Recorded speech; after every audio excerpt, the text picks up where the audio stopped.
Hey, everybody. Welcome to another Three Nails Information Security Podcast. I'm Vincent Mentz, founder of Three Nails InfoSec.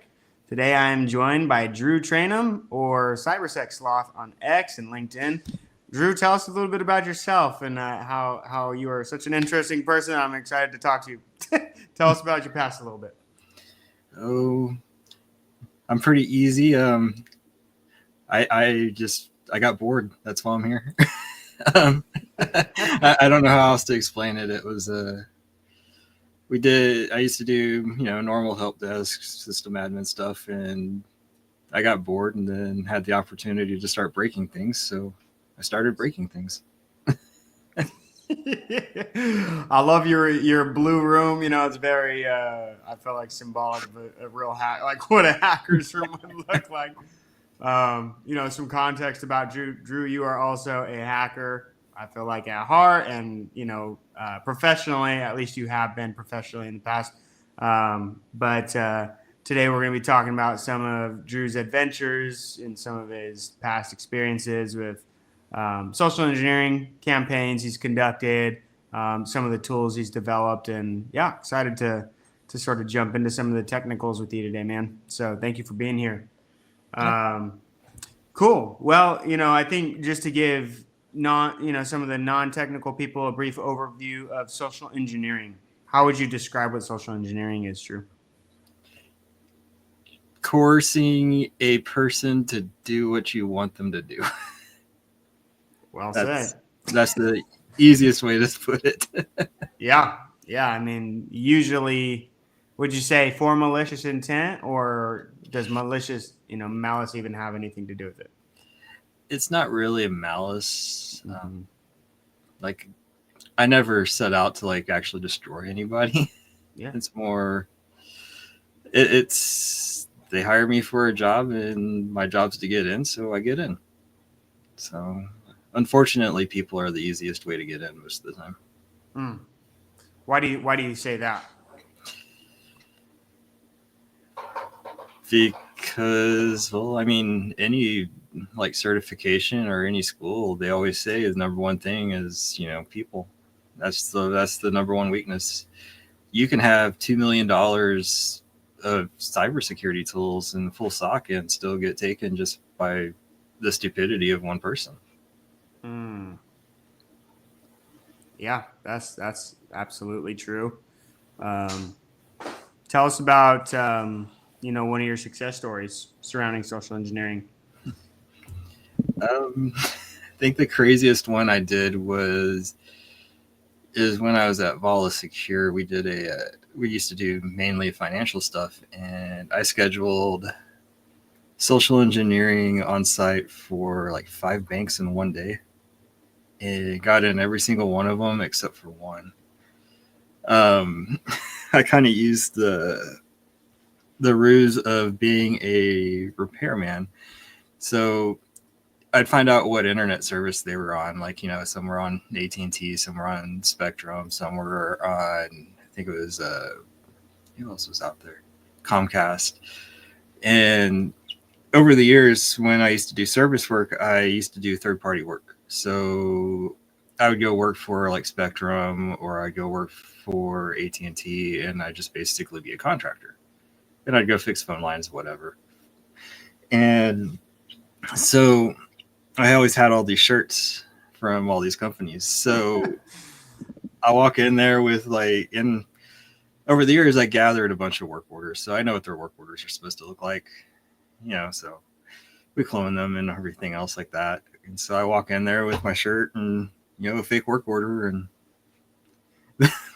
most of the time it works. Every now and then I got, on that run, I got turned away from one, but the lady followed protocol, which is great, which I love seeing. Mm-hmm. It's when they don't follow protocol that's when I'm kind of like, something's wrong. Mm-hmm. At that On that specific run, I went to their corporate office, which is usually the hardest one to get into because big office, security guards, everything. And I actually ended up having the security guard walk me into the MDF. Oof. Yikes. So I felt really bad making that report. He was such a nice old man, but it's kind of Mm, like I hate, those. Hey, yeah. your security guard just let me through the door. I even Mm, signed in and everything. yeah. What do you think should happen to individuals like that who are kind of the single point of compromise or? Usually, those people I recommend retraining, Mhm. and if that doesn't work, then go to stricter methods. Sure. Yeah. I, one thing that we've had, like in the medical office, that worked out really good was what they call the donut policy. Hmm. And so, like, we'd do, like, the normal email test and, send people to go try to get in. The people that stopped them got a donut in the morning. Or, like, if we were doing, like, a mass of, like, phishing tests, and we'd go, like, smishing and, voice calls, everything. And we'd document everything. So we'd go through the users that we talked to that didn't let us in, and we'd give them donuts. And then about the third, fourth time, they actually, the rest of the staff started picking up of, hey, I want a donut too. And it's like, it's kind of like stupid psychology, but Works. It's the reward, It's that concept. yeah. Um, If I would never dreamed you could use donuts to train people, but that's awesome. What was usually your objective on these social engineering campaigns? most of the time it was to see if we could get them to click the links. Mm. Um, we used to have this nice little thing of you click on the link and it'd go to a web page basically saying you got had. Mm. What about in Uh, your physical engagements too? What was your objective? so physical engagements, we've had a few. It was full compromise. We've had some just seeing how far we could get in, and then we have some where the scope wasn't clear. We end up having to call like their home office and say, "Hey, how far can we go? Mm. Because this is where we're at." Mm. That's always an interesting call. Had one or two of those myself. Those are fun. and, Um, and then we've had the ones where the cops have been called, which you're never mad at those. So yeah, yeah, something 100%. worked. Yeah. What do you think the key factors or similarities between your successful campaigns were? Timing. So like my favorite time to do like a physical campaign is right at lunchtime. Or Yeah, and the reason being is you always catch somebody out the door that's on their way to lunch that they'll hold the door open for you most of the time. yeah, yeah. So I mean, I've even taken like I've gone to like fast food place and bought like lunch for everybody, and you walk in the door and it's like I got lunch, Mm. and they'll let Hmm. you in. You got at least get to the break room.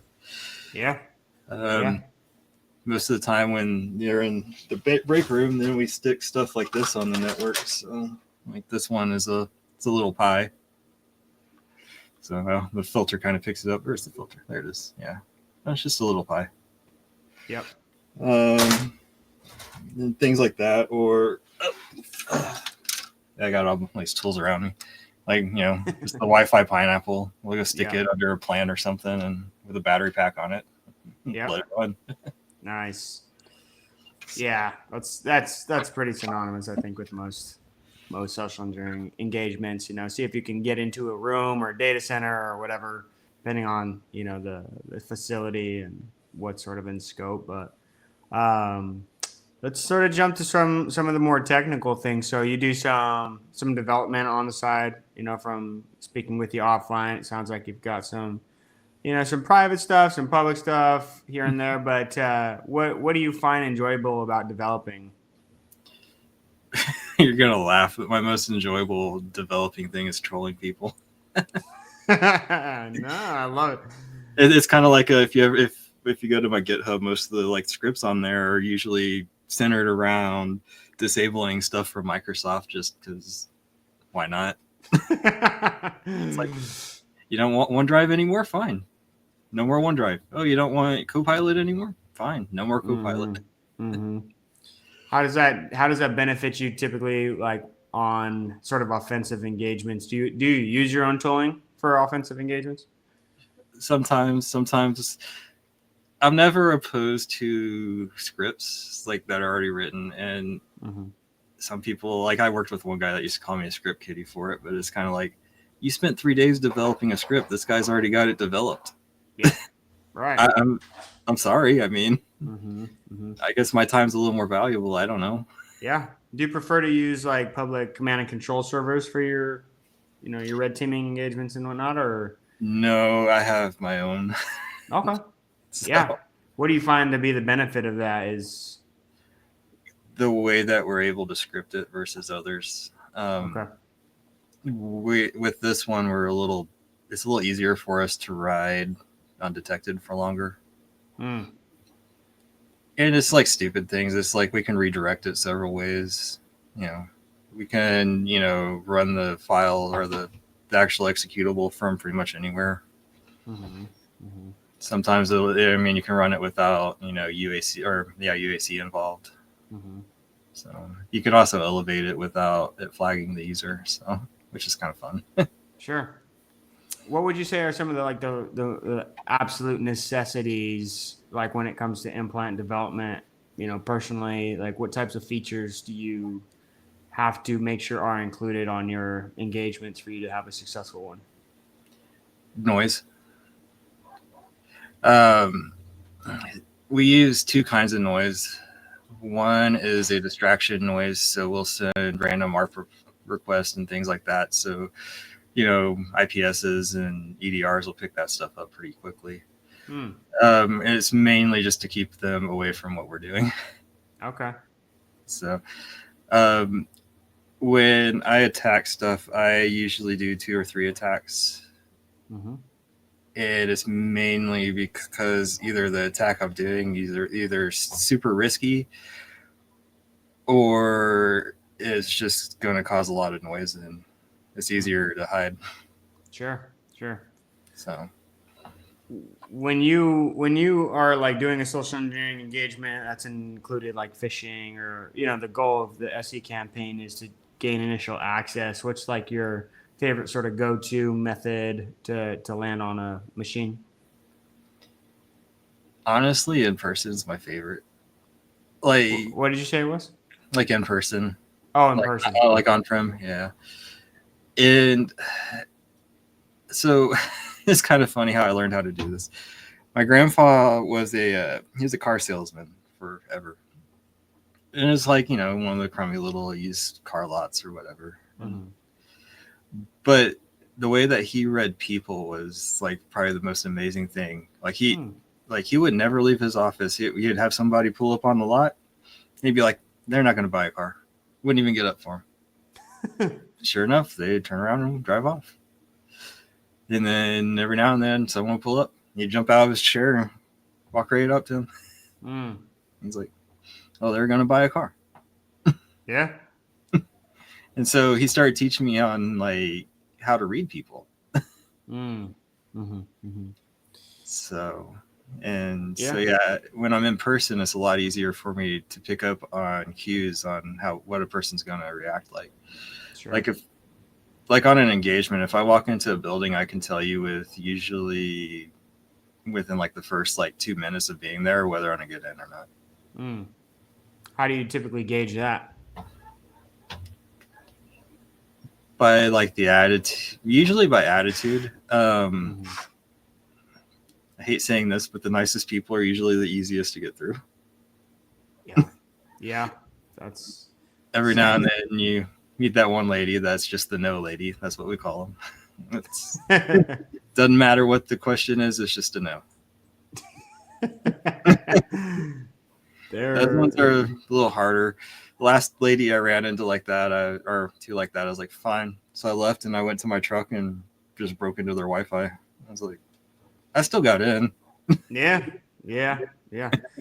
I've had one of those, no ladies at the front desk, and she pretty much kind of picked up on, my like the suspicious activity of some random guy walking up to the badge reader, acting like I was supposed to be there but wasn't. She saw right through the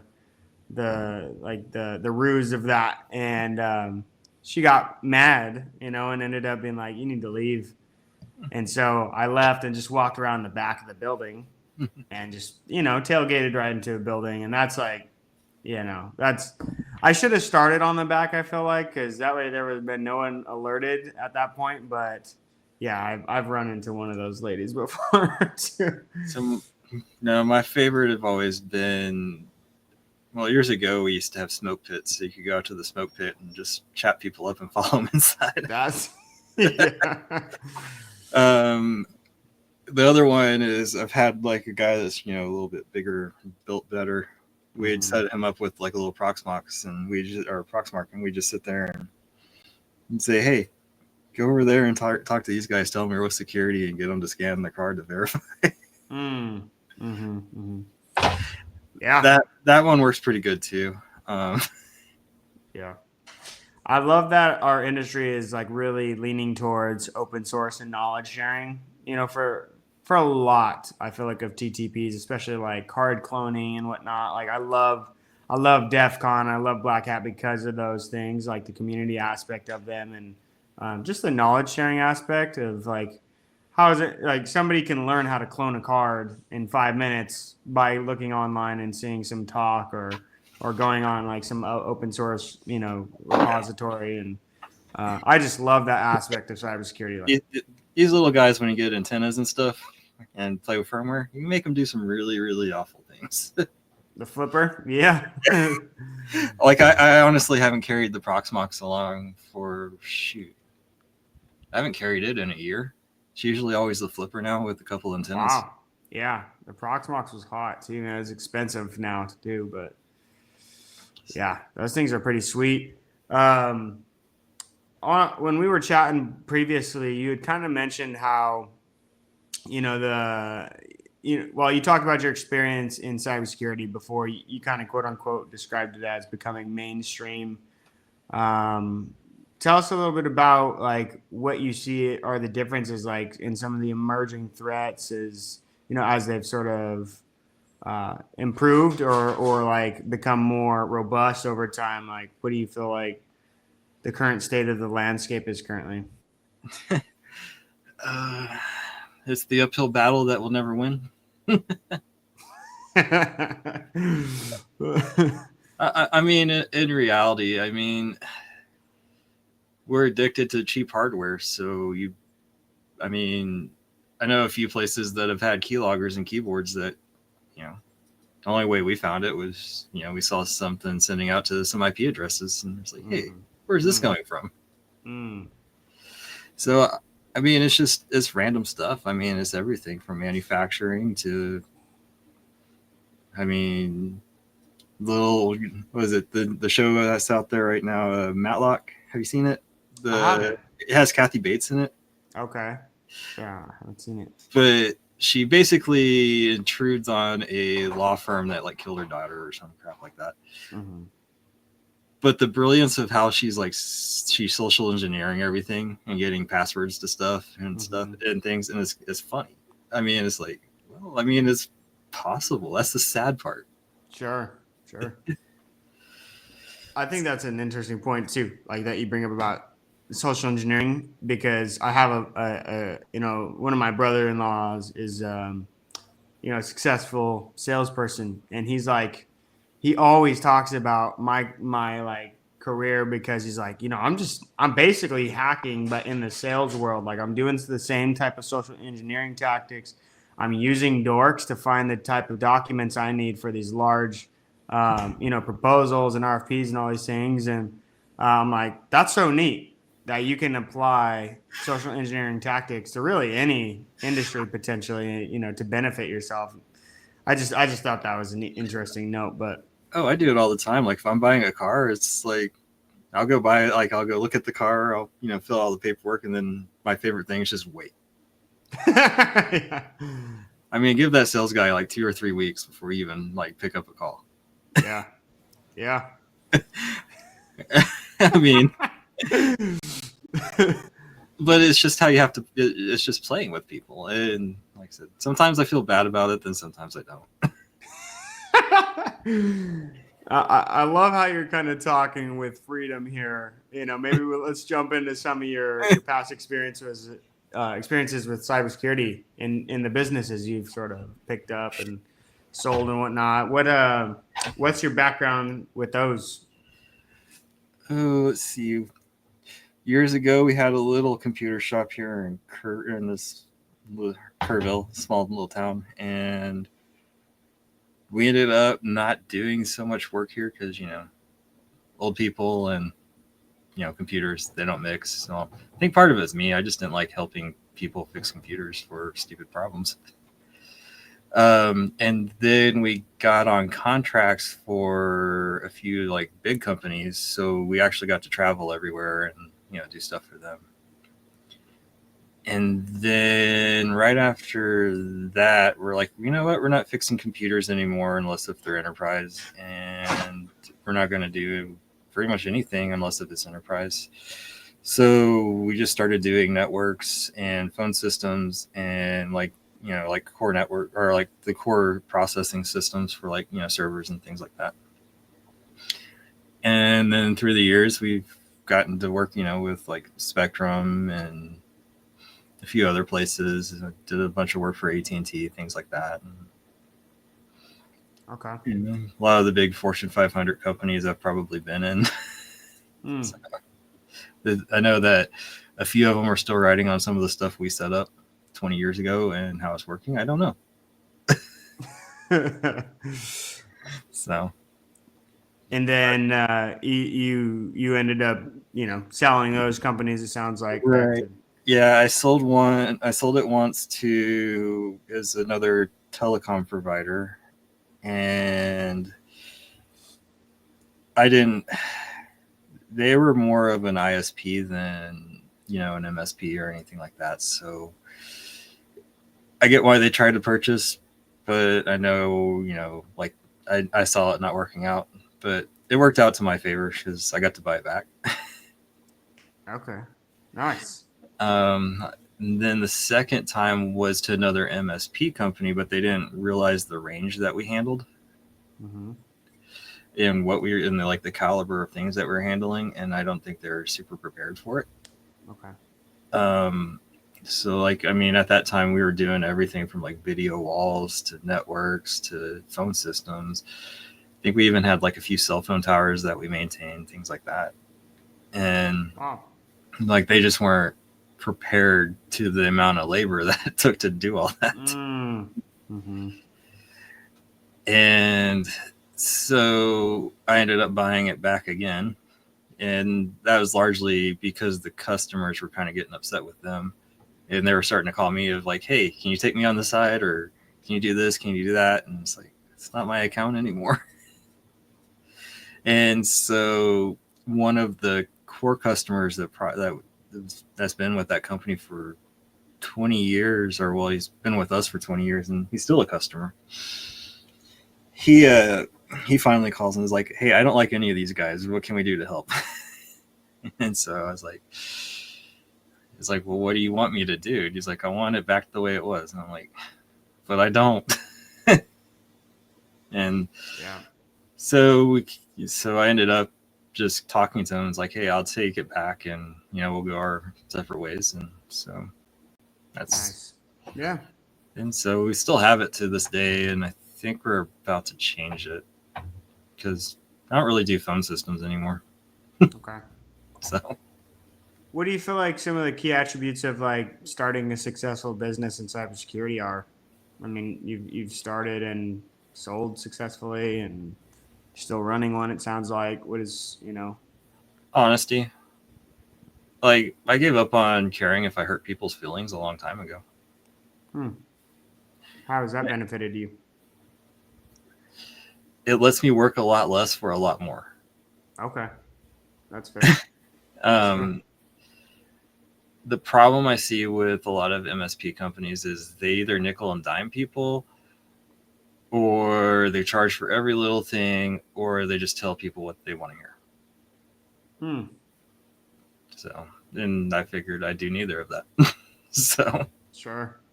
and it's like I'm not afraid to go into another CISO's office and sit there and say, "Hey, you failed right here, right here, right here." I mean, you can get mad and you can yell at me, but I'm not the one that failed it. That's fair. Yeah. But also, too, with cyber, especially on the MSSP side, we're not really responsible for a whole lot. Mm-hmm.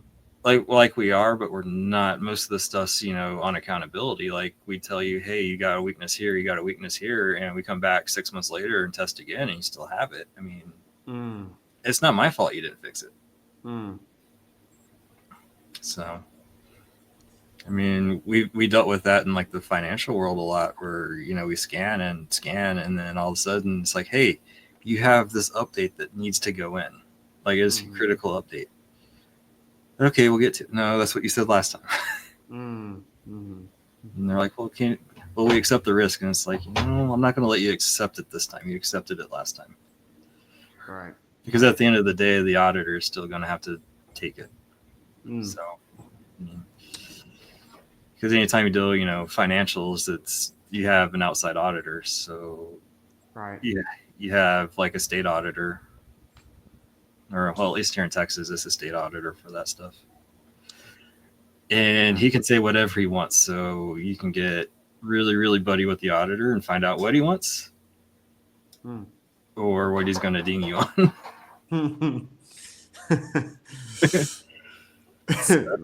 Right back to the social engineering tactics, man. I think one thing I want to end with too is like, I love that, as a professional, I get to be a hacker, but I think having a hacker mindset, like how you can hack anything in life, is such a valuable utility, and mindset to have. And so I think what to me, what's highlighted about you is I feel like you've picked that up in life and have been able to sort of, take your skills outside of just cybersecurity and like, build a little life for yourself that you're really happy with. So I think that's really impactful. Well, I've enjoyed the stories and everything today. So if people want to reach out to you, should they just hit you up on LinkedIn or on X, or where can people find you? Well, it's like I say, X is only there for trolling, as most social media. I mean, the easiest way to find me is on LinkedIn. Okay. Sadly, Yeah. All the cool people use X or something else, and I'm just like, I got LinkedIn. I'll hit you up through a comment on your GitHub repo or something. Yeah, the repo's out there. I think it's under the hacker sloth because somebody else already took cybersec sloth. I was like, stealing my name. The crap part is it was formed like a year after I started carrying that name too. I was like, oh man. I was like, it just happened one day. I was like, I need to update my GitHub to this, just because that's what everyone knows me as. So. Yep. But nope, someone else stole it. Fair enough. Well, thank you, Drew, for coming on today, man. I've enjoyed the conversation. And if anybody wants to reach out to Drew, please do ping him on LinkedIn, or feel free to be trolled on X. But yeah, appreciate you coming on today, Drew. Thank you, man. Yeah, thanks. All right. Thanks, everybody.